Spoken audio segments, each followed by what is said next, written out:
Hello and welcome, everyone. I'm so glad you could join us for part one of our Summer Job Search Basics resume writing series. Today's session is on resume writing for recent graduates. My name is Stacy Robinson, and I am a career coach here with American Public University and American Military University.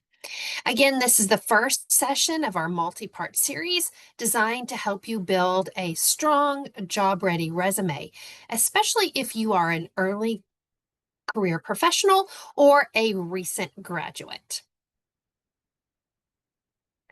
Today, we're going to focus on three key areas. The first is what goes on a resume and why. Secondly, how to highlight skills and experiences. And third, how you can structure your resume for maximum impact. So let's dive in. We'll start with the big picture. What is a resume really for? I would like you to know that a resume is not your life story. It is just a marketing tool. Its job is to get you the interview, not the job itself. So think of it as a tailored snapshot of your top qualifications that is designed to show how you are a great fit for a specific opportunity. And where are you going to find the information you need to tailor your resume? You are going to find that in the job posting itself. So gone are the days of a one-size-fits-all resume where you can just dump your entire education and work history into one document and use it to apply for all the roles for which you are interested in. In today's job market, you do need to specifically tailor each and every resume to speak directly to that job posting. And you can do that even if you have little to no traditional work experience to put on your resume at this time. So let's break down those core sections of a resume. These are the building blocks for your document.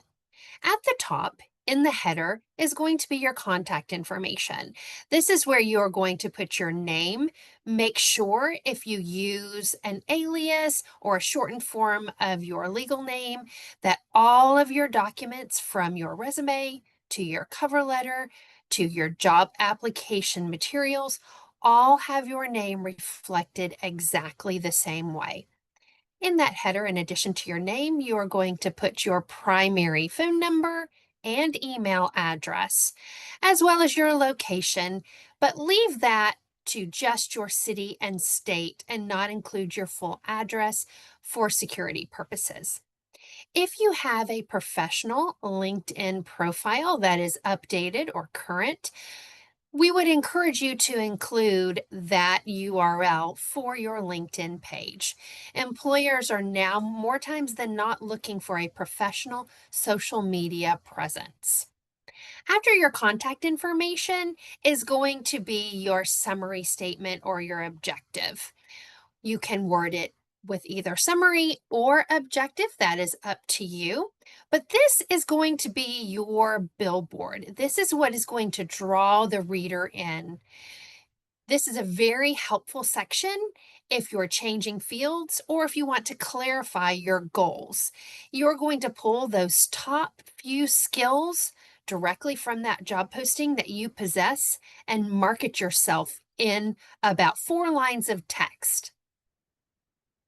The next two sections are your education section and your experience section. They do not have to be in that order, but at this time in your career path, it's highly likely that your top qualifications are found from your education, so you may want to consider putting that first. Then is going to be your experience section. And while you may not have much or any traditional work experience that speaks to the role for which you're applying, you may have volunteer, other jobs, internships that you can put in this section for your experience. And then I would consider including a skills section.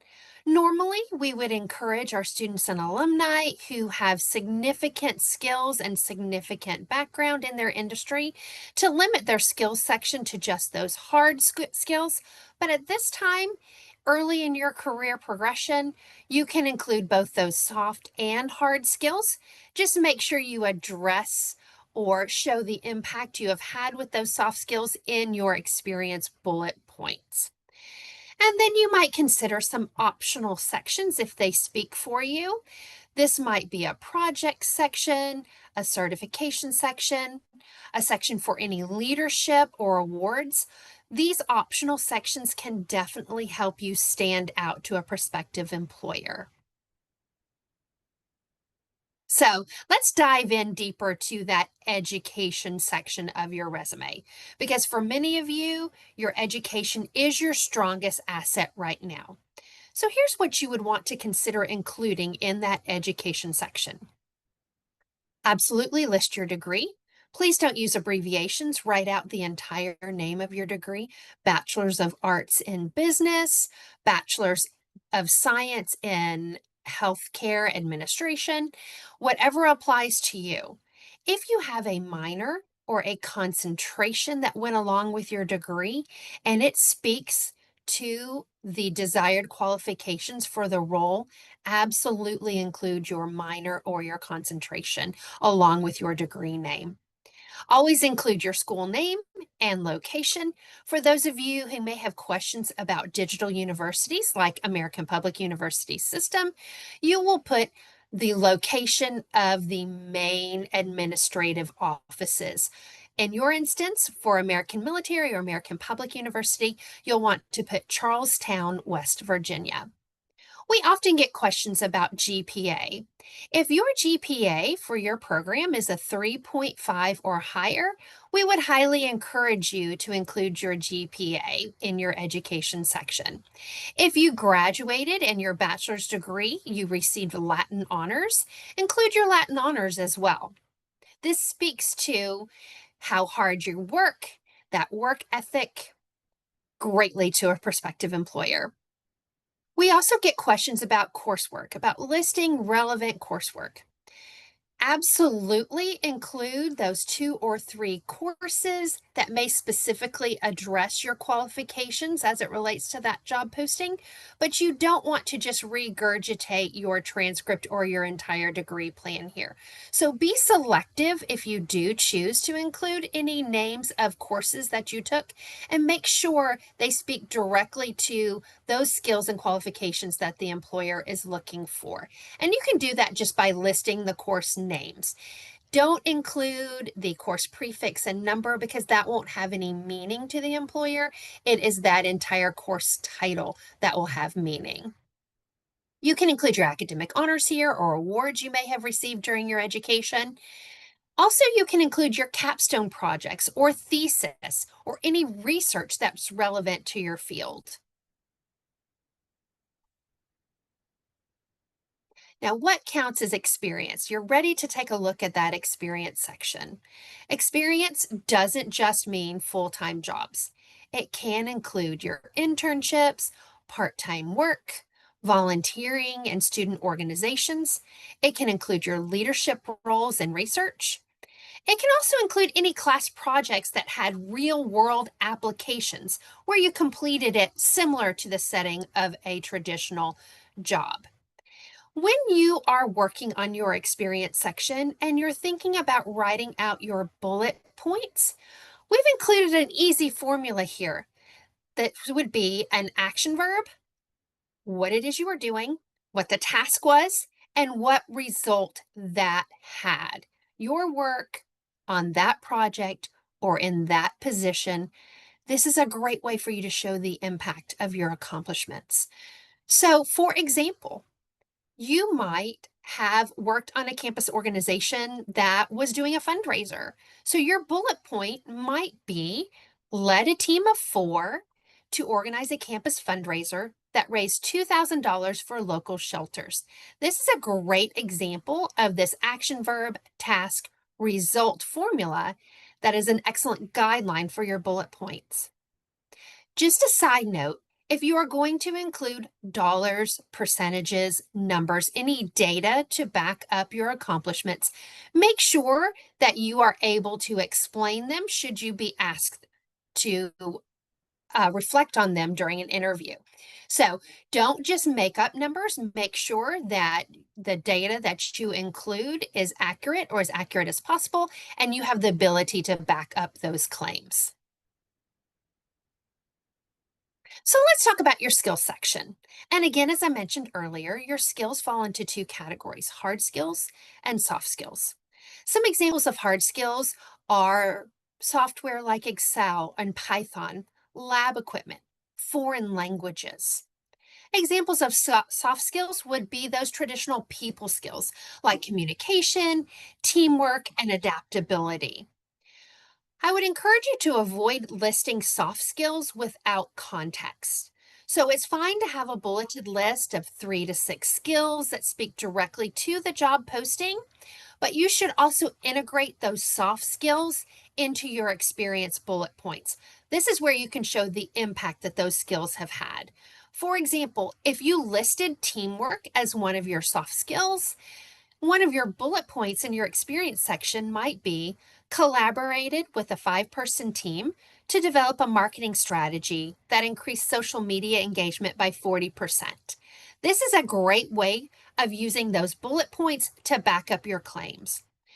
But here's a tip: always align your skills with the job description.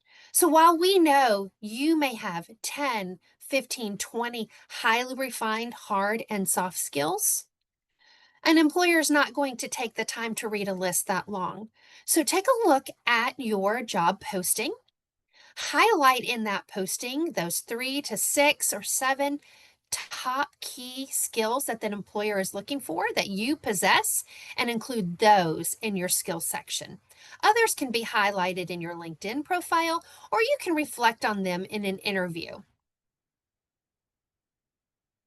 So let's look at those optional sections I mentioned earlier. These can really boost your resume. Again, you could have a section for class or personal projects that had measurable outcomes. You could have a certification section where you portray your certifications like Google Analytics or HubSpot, CompTIA. You might also include an awards and scholarships section. Be very specific when you are looking at your awards and scholarships. Find those that really speak highly to your accomplishments and include those. If it shows initiative or leadership or results, absolutely include it in one of these optional sections. So now we've talked about what to do in your resume. Let's take a look briefly at what to don't do. What mistakes should you avoid? Avoid putting your full mailing address in your header. Also, at this time, we're telling you to not include a headshot. You don't need to include your high school information. If you are enrolled in college or you have completed a degree in higher education, your high school accomplishments are already understood. Don't include any irrelevant job history. If it's not going to speak to your qualifications for the job posting, it's okay to leave it off. You no longer need to include your references on your resume or the statement references available upon request. Usually, an employer is going to ask you for those separately, or that will be included as part of your application materials. Get someone to review your resume before you submit it. Look for typos. Look for inconsistent formatting, font sizes, or spacing. You want to be as clear, concise, clean, and professional as possible. So always have someone review your document before you submit it to a prospective employer. One last thing to do before you send it off is make sure you have tailored your resume to the job. Have you used keywords from the job posting? Did you match your experiences to the role for which you would like to land in? Have you quantified your results? Did you use numbers, percentages, or dollar amounts? Did you include that data to back up your claims? We often get asked about the length of a resume. If you're very early in your career and you do not have significant educational experiences or those optional sections to include on your resume, try to keep it to 1 page. But if you do have some significant projects, research, skills, certifications, awards to include on your resume. If you are rolling over into a second page, that's great. But remember, a private sector resume should never go over 2 pages in length.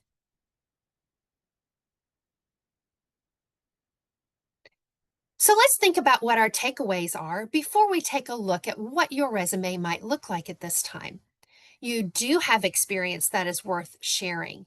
Think broadly about your experiences so far: academics, volunteering, leadership, they all count. Tailor your resume to the job, not the general industry. Keep it clean, clear, and concise. So let's take a look at a sample.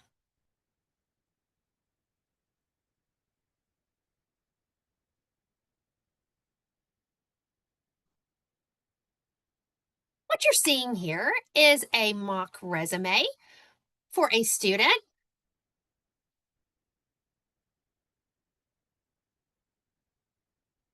that is early in their career. Jordan has put all the necessary information in his header, as well as a link to his online portfolio. This will apply to you if you are looking to move into an industry that does value portfolios of work. So he's included that in his header as well. We have just over 4 lines of professional text speaking to Jordan's top skills and qualifications for the job posting. And then Jordan opted at this time to put his education section first. We've got the name of the degree, the university, its location, the date of conferral, as well as some relevant coursework and a GPA. Jordan had an internship during his education, so he was able to put that in a professional experience section. That internship is over, so his action verbs are in the past tense, and he has included some quantifiers of his accomplishments. Jordan, being a marketing student, did have some marketing projects. So he opted to put a project section and just included 2 brief bullet points to give some clarity as to the accomplishments of those projects. Jordan has also volunteered. And so he took a look at what his volunteer experiences were and found the responsibilities he had that spoke specifically to the role he was targeting and included just those responsibilities. So while he may have had other responsibilities during his volunteer experience, he included just those responsibilities that speak directly to the role he is targeting. And then we have a professional skills section and an awards and certification section. So hopefully taking a look at this mock resume is giving you an idea of what your resume at this point early in your career might look like.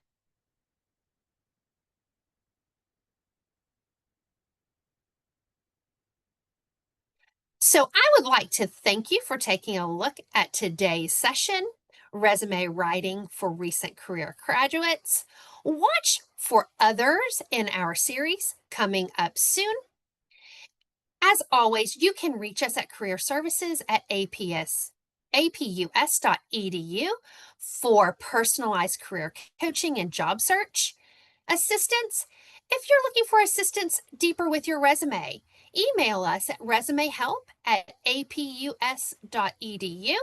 And don't forget about Hiration, our AI powered resume review tool that can be located under the Resources tab in CareerLink. Thank you so much and have an excellent rest of your day.